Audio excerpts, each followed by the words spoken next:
विभिन्न नॉर्मलता वाले विलयनों का सामान्य निरूपण हम लोग जानेंगे, ठीक है, कि किस तरीके से नॉर्मलता को विलयन के माध्यम से निरूपित किया जाता है, ठीक है, मतलब जैसी नॉर्मलता तैयार होती है तो उसको किस तरीके से विलयन के द्वारा, ठीक, हम लोग क्या करते हैं, व्यक्त करते हैं, ठीक। अब जैसे मान लीजिए कहीं पे लिखा है एन, सिर्फ एन लिखा है, तो आपका क्या होगा, नॉर्मल विलयन होगा। अगर एन लिखा तो सिर्फ क्या होगा, नॉर्मल। अगर वही एन बाय 2 लिखा है, ठीक, तो आपका कितना होगा, 0. फिर उसी तरीके से दिया गया 100 को, ठीक है, तो 100 से जब इसको क्या करेंगे हम लोग, यहाँ अगर मान लिया 10 रख रहे हैं, ठीक है, तो यहाँ पर जब 10 रखेंगे तो कितना हो जाएगा, 1 हो जाएगा, ठीक है, और 1 को हम लोग फिर 10 से जब डिवाइड करेंगे 0.1 हो जाएगा। तो इसलिए उसको न मानकर यहाँ पर अगर 10, अगर हम लोग इसको 100 मानते हैं, यहाँ पर 100/2 तो कितना हो जाएगा, तो भी 15 आएगा, तो भी बात वही है, मतलब बात वही है, तो इसको क्या करेंगे, 10 मानेंगे, ठीक है। फिर दिया गया है n/5, ठीक है, 0.2, इसको पेंटी नॉर्मल कहते हैं, ठीक है, और इसका नाम क्या है, डेसी नॉर्मल, और इसका क्या है, सेंटी नॉर्मल। उसी तरीके से n/1000 दिया गया, जो कि 0.0081 नॉर्मल यानी कि मिनी नॉर्मल विलयन के रूप में बताया गया, ठीक। फिर आगे यहाँ बताया गया कि अगर ये यहाँ डिवाइड कर रहा है, अगर इसको मल्टीप्लाई करेंगे तो कितना हो जाएगा, मल्टीप्लाई के रूप में, तो 5 यानी कि पेंटा नॉर्मल विलयन हो जाएगा, और ये आपका हो जाएगा डेका नॉर्मल विलयन, ठीक।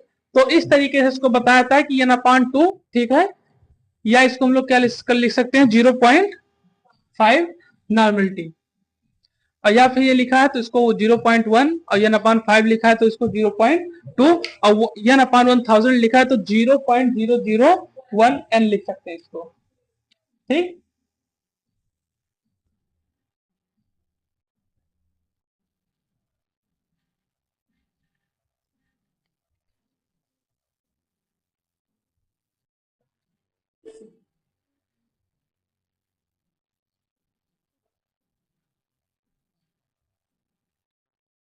कोई समस्या, चलो फिर आगे बढ़े, ठीक। तो यहाँ बताया जाता है विलयन की शक्ति ग्राम में तथा नॉर्मलता में संबंध, ठीक।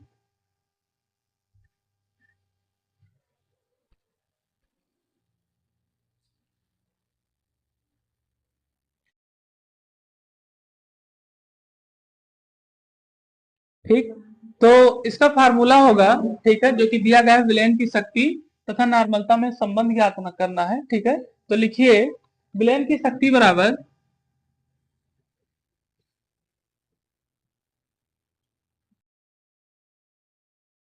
विलयन की शक्ति बराबर, ठीक है, नॉर्मलता गुणे नॉर्मलता गुणे विलय ग्राम तुल्यांक भार, विलय ग्राम तुल्यांकी भार, ठीक। इसको बताया जाता है S = N × E। ये फार्मूला इसको आप नोट कर लीजिए, ठीक।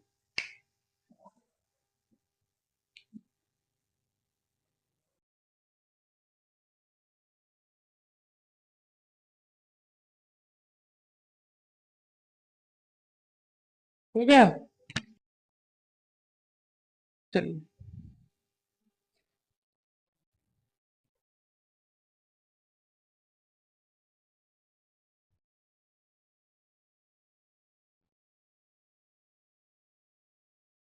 ठीक। तो आज हम लोग, ठीक है, नॉर्मलता का फार्मूला और विभिन्न नॉर्मलता के सामान्य निरूपण और नॉर्मलता और विलय की शक्ति के बारे में समझे, ठीक। अब चलिए आप लोग सवाल लिखिए, क्वेश्चन लिखिए।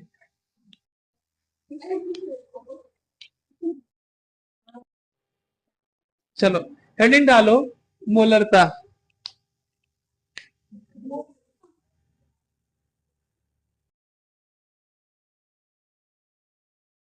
ठीक है, ये सेम इसी नॉर्मलता के तरीके से होगा, ठीक है।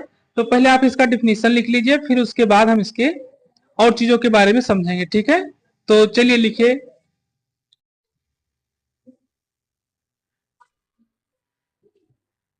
चलो देखो, यहां बताया जाता है मोलरता के बारे में कि किसी विलयन की मोलरता विलयन के प्रति लीटर में उपस्थित विलय के मोलों की संख्या होती है।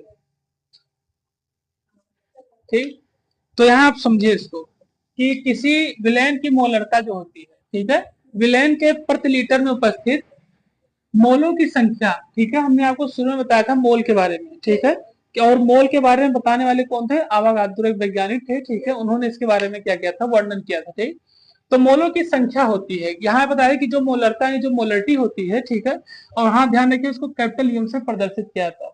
ठीक है, तो किसी विलेन की मोलरता विलेन के प्रति लीटर यानी कि जो मोलरता तैयार होती है, ठीक है, तो जब मोलरता तैयार की जाती है तो इसमें बताया जाता है कि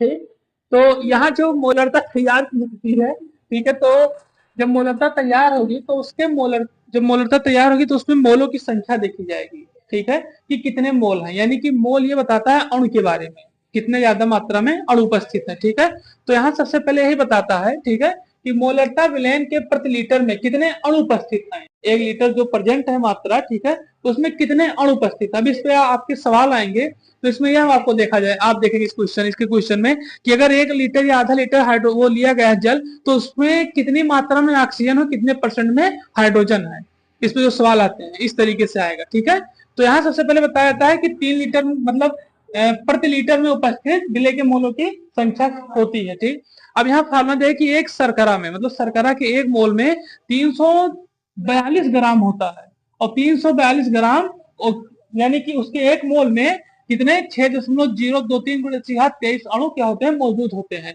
यानी कि एक मोल शर्करा में कितने अणु मौजूद होते हैं,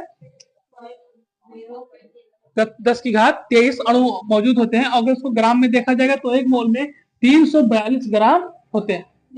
ठीक है, ध्यान रखिएगा। अब यहाँ दिया गया मोलरता के फार्मूले के बारे में। ठीक है, तो यहाँ बताया है विलय के मोलों की संख्या। ठीक है, विलय के मोलों की संख्या यानी कि एन के रूप में दिया गया है। ठीक है, और विलयन का लीटर में आयतन। ठीक, अब जो विलयन यहाँ पे तैयार हम लोग को मिलेगा, ठीक है, चाहे वो जल हो, चाहे वो एक तरीके से चीनी पानी का घोल हो, ठीक है, चाहे किसी भी तरीका का विलयन हो, वो लीटर में किसमें होगा, लीटर में आयतन। ठीक है, लीटर में होगा लेकिन आयतन के रूप में होगा, जिसमें आयतन होता आपको बताया था कि इसमें लंबाई चौड़ाई और ऊंचाई के रूप में दिया गया हो। ठीक है, तो किसमें होगा, ये आयतन के रूप में होगा। ठीक है, ध्यान रखिएगा। फिर बताया था कि प्रति लीटर विलयन में विलय का भार। अब अगर 1 लीटर विलयन तैयार है आपका, तो उसमें कितने मात्रा में कोई चीज घोला गया है उसका भार। ठीक है, उसका भार और बटे विलय का और भार। ठीक, तो जो विलय उसमें घोला गया है, चाहे वो शुगर घोला गया हो, ठीक है, चाहे शर्करा घोला गया, तो उसका अणुभार लिखना है। ठीक है, जैसे C6H12O6, ठीक है, ये आपका ग्लूकोज हो गया। ठीक, तो अब ग्लूकोज का अणुभार कितना होता है उसको यहाँ पर क्या किया जाएगा, लिखा जाएगा। ठीक, और इसमें कोई समस्या हो तो बताइए, नहीं तो फिर आगे बढ़।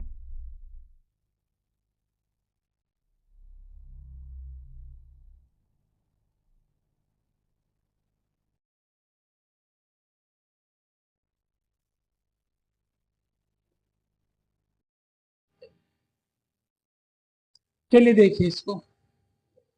अब ये मोलरता का 2 3 4 फार्मूला और है। ठीक है, इसमें बताया गया है कि विलय का भार ग्राम में, ठीक है, बटे विलय का अणुभार। ठीक है, मल्टीप्लाई 1000 अपान विलय का ml में आयतन। ठीक है, यानी कि मिलीलीटर में क्या होगा, आयतन। फिर दिया था कि मोलरता व्युत्क्रमानुपाती अपान टेम्परेचर। ठीक है, मोलरता है जो व्युत्क्रमानुपाती किसके है, टेम्परेचर के। ये ध्यान रखिएगा, जैसे जैसे अगर आप टेम्परेचर बढ़ा रहे तो मोलरता में समस्या समस्या किस तरीके की, यानी कि मोलरता में क्षरण होना शुरू हो जाएगा, कमी आनी शुरू हो जाएगी। ठीक है, ये बताया था मोलरता का अगला फार्मूला। ठीक है, विलय का प्रतिशत गुणे 100 अपान विलय का अनुभाग। ठीक, हाँ 10 होगा। ठीक है, 10, क्योंकि यहाँ पे जो अगर हम लोग 1000 यहाँ पे दिया गया तो एमएल में 1000, 1 लीटर में 1000 ml हो जाएगा, इसलिए यहाँ पे 10 दिया गया। ठीक है, फिर विलयन का ग्राम प्रति लीटर में सांद्रता और बटे विलय का अनुभाग। ठीक है, ये सेम आपके नॉर्मलता के अनुसार इसका फार्मूला दिया गया, जो कि आपका क्या है, मोलरता। ठीक, ठीक है, बताइए इसमें।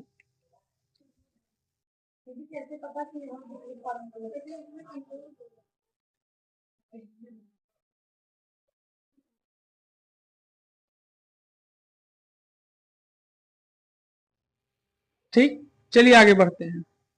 अब ये लेक्चर आपका समाप्त होता है। ठीक है, अब हम लोग मिलेंगे अगले लेक्चर में। थैंक्स। और आप चैनल पर नए हैं तो चैनल को सब्सक्राइब करें और लाइक करें, कमेंट करें